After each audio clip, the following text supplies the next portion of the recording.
Shariful Islam football নিয়ে রপ্ত করেছেন নানান কৌশল। হাতের আঙুলে লাঠির মাথায় ঘুরছে ফুটবল, যেন শরীফুলের কথায় চলছে ফুটবল, যা দেখে মুগ্ধ এলাকাবাসী। সে হাতের উপরে বল ঘোরাতে পারে, মাথার উপরে বল ঘোরাতে পারে, তারপর লাঠির উপরে বল ঘোরাতে পারে। আমাদের অত্র এলাকার ভিতর এই জিনিসটা কেউ পারে না, এটা থেকে আমাদের খুবই ভালো লাগে। সিরাজগঞ্জের সলঙ্গা থানার পুস্তিগাছায় একটি হতদরিদ্র পরিবারে জন্ম শরীফুলের। ছোটবেলা থেকেই ফুটবলের প্রতি ছিল ঝোঁক, নিজেকে তৈরি করেছে জেলার সেরা ফুটবলার হিসেবে। শরীফুল চ্যাংড়ার ছেলে হিসাবে খুব ভালো, পড়াশোনা খুব ভালো, বল খেলার ভালো, আমার গায়ের সেরা বল খেলার ওই চ্যাংড়া। আবার কারালের পর বল গুড়ায়, এটাও এলাকার মধ্যে ওই চ্যাংড়াই। দারিদ্রতাকে সঙ্গী করে বেড়ে ওঠা শরীফুল শুধু ফুটবলে দক্ষতা উন্নয়ন নয়, লেখাপড়াতেও বেশ মেধাবী।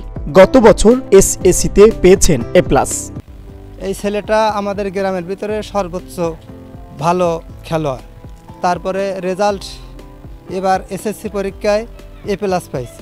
স্বপ্ন দেখছেন দেশ সেরা ফুটবলার হওয়ার। ছোটবেলা থেকেই খেলাধুলার প্রতি একটু বেশি আমার আকর্ষণ। সব খেলাধুলার মধ্যে প্রায় আমি ফুটবল খেলাকে সবচেয়ে বেশি ভালোবাসি। আমার স্বপ্ন ছিল যে বিকেএসপিতে চান্স পাওয়ার, কিন্তু আর্থিক সংকটের কারণে সেখানে চান্স হবে কিনা সে নিয়ে সংকট। তবে যদি বিভিন্ন সুযোগ সুবিধা পাই তাহলে যেন আমার আশাটা পূরণ হয়। বিকেএসপিতে চান্স পেয়ে আমি অনেক ভালো কিছু হতে চাই, ভালো খেলোয়াড় হতে চাই। সরকারি বেসরকারি সহযোগিতা পেলে অনন্য উচ্চতায় পৌঁছে যাবে এই ক্ষুদে ফুটবলার, এমনটাই প্রত্যাশা এলাকাবাসীর।